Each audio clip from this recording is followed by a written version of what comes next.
श्रीमद् भगवत गीता एकमात्र ऐसा ग्रंथ है जो मनुष्य को जीने का सही तरीका बताता है। भगवत गीता जीवन में धर्म, कर्म और प्रेम का पाठ पढ़ाती है।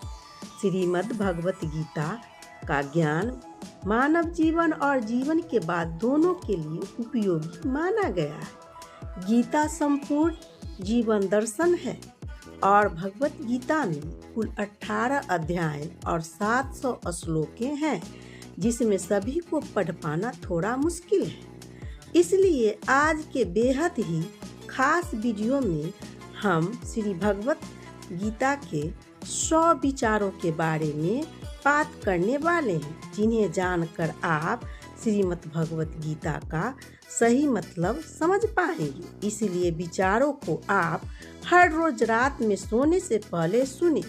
तो आइए जानते हैं भगवत के गीता के 100 महत्वपूर्ण विचारों को।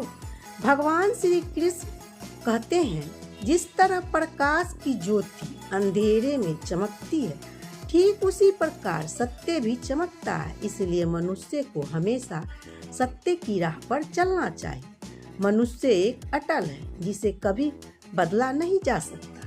इस संसार का जब से निर्माण हुआ तब से जन्म मृत्यु का चक्र चलता आ रहा है। जिस प्रकार मनुष्य अपने पुरानों वस्त्रों को त्याग कर नए वस्त्रों को धारण करता है, ठीक उसी प्रकार आत्मा पुराने व्यर्थ शरीर को त्याग कर नए शरीर को धारण करती है। यह प्रकृति का नियम है। इसलिए इस सत्य को स्वीकार करके मन मुक्त होकर आज में जीना चाहिए। ज्ञानी व्यक्ति ना ही मरने वाले को शोक करते हैं और ना ही उनको शोक मनाते हैं। जो अभी जिंदा है वह, क्योंकि वह जानते हैं जो मर गया वह फिर से जन्म लेगा, और जो जिंदा है वह एक दिन जरूर मरेगा। कर्म ही सबसे बड़ा धर्म है। भगवान श्री कृष्ण कहते हैं गीता में, अर्जुन को उपदेश देते हुए श्री कृष्ण कहते हैं, जो व्यक्ति कर्म के लिए पैदा हुआ है और बिना कर्म किए कोई रह नहीं सकता। मनुष्य को परिणाम की चिंता किए बिना अपने कर्तव्य को पालन करना चाहिए। क्रोध मनुष्य को नरक की द्वार के ओर ले जाता है। क्रोध करने से व्यक्ति का मन अशांत हो जाता है। वह आवेश में आकर कई बार अपना ही नुकसान कर बैठता है। भगवान श्री कृष्ण कहते हैं, मनुष्य को क्रोध नहीं करना चाहिए। मनुष्य अपने क्रोध पर नियंत्रण रखे, गुस्सा से बचे, स्वयं को शांत रखने का प्रयास करे। इस संसार में जो आज तुम्हारे पास है वह कल किसी और का होगा और परसों किसी और को हो जाएगा। तुम यहाँ खाली हाथ आए थे, खाली हाथ जाएगा। मनुष्य को मन पर नियंत्रण रखना जरूरी है। मनुष्य का मन वायु की तरह चंचल होता है। यह मन ही है जो मनुष्य को काम वासना की तरह भटकाते रहता है। अगर जीवन को सफल बनाना है तो मन पर काबू रखना जरूरी है। मन को बस में करने के लिए दिमागी शक्ति को केंद्रित रखना होता है, जिससे कार्य में सफलता मिलने लगती है। गीता के अनुसार जो व्यक्ति मन पर काबू पा लिया वह मन की इच्छाओं को बेकार में पैदा होने से दूर रहता है। साथ ही व्यक्ति अपने लक्ष्य को भी आसानी से प्राप्त कर लेता है। अगर मन को बस में नहीं करोगे तो वे तुम्हारा सबसे बड़ा शत्रु बन जाएगा। हमेशा शक करने वाला व्यक्ति कभी शांति प्राप्त नहीं कर सकता। इसलिए संदेह करने से बचें। अधिक संदेह करने से मन शांति भंग हो जाती है। कान्हा कहते हैं, जो भावनाओं को समझने लगता है वह अपने आप को भावना से बाहर रहने का प्रयास करता है। मनुष्य हर वक्त अपने भाग्य को कोसता है, यह जानते हुए कि भाग्य से भी ऊंचा उसका कर्म है, जो स्वयं के हाथों में है।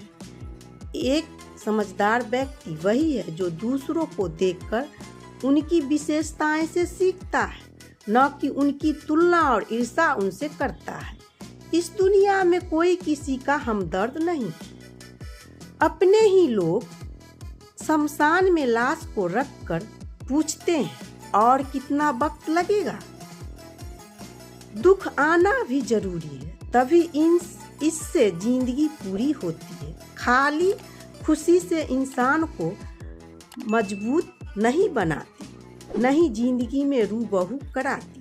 भगवान श्री कृष्ण कहते हैं, मन की शांति से बढ़कर इस संसार में कोई संपत्ति नहीं है।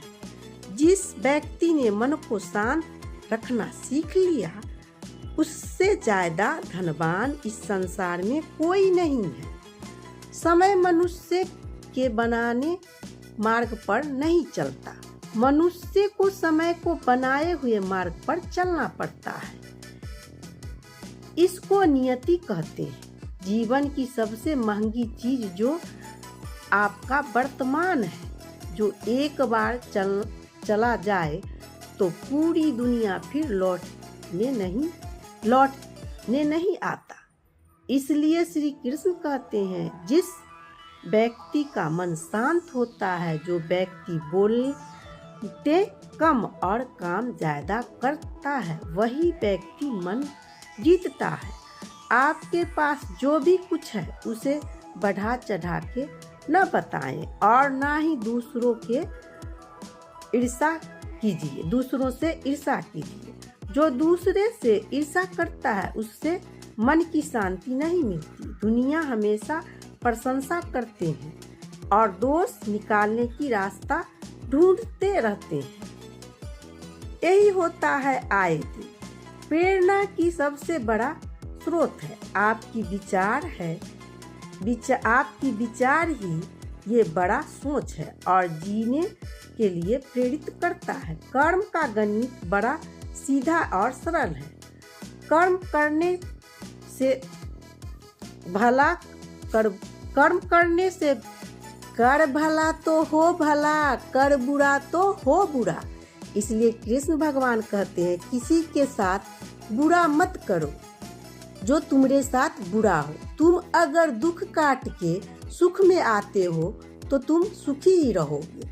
अगर तुम दूसरे को दुख दे के सुखी बनना चाहते हो तो जीवन में तुम कभी भी नहीं सुखी बन सकते हो, सुखी का भागीदार निभा सकते हो। इसीलिए तुम किसी के साथ बुरा मत करो, अच्छाई करो और अच्छाई मार्ग पर चलो।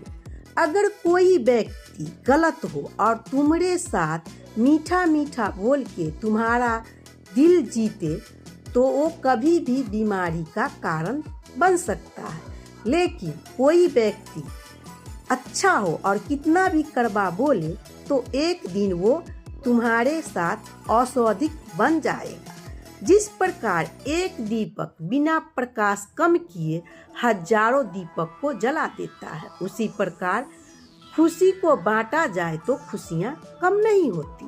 भगवान श्री कृष्ण कहते हैं, हे मानव, अगर तुम समस्त शारीरिक दुखों से छुटकारा चाहते हो तो मेरी भक्ति करो। जो मेरी भक्ति नहीं करता वह कभी भी जीवन में सुख नहीं रहता, उसकी जीवन में अशांति रहती है, उसकी मन शांत नहीं रहता। इसलिए आप श्री कृष्ण भगवान को भक्ति कीजिए तो आपकी जीवन में शांति मिलेगी, कभी भी दुख नहीं मिलेगी, सुख ही सुख मिलेगी। दोस्तों, अगर मेरी वीडियो से आपको कुछ सीख आई हो या आपको अच्छी लगी हो तो आप मेरे वीडियो को लाइक, सब्सक्राइब और कमेंट बॉक्स में जय श्री कृष्णा अवश्य लिखें। जय श्री कृष्णा, राधे राधे।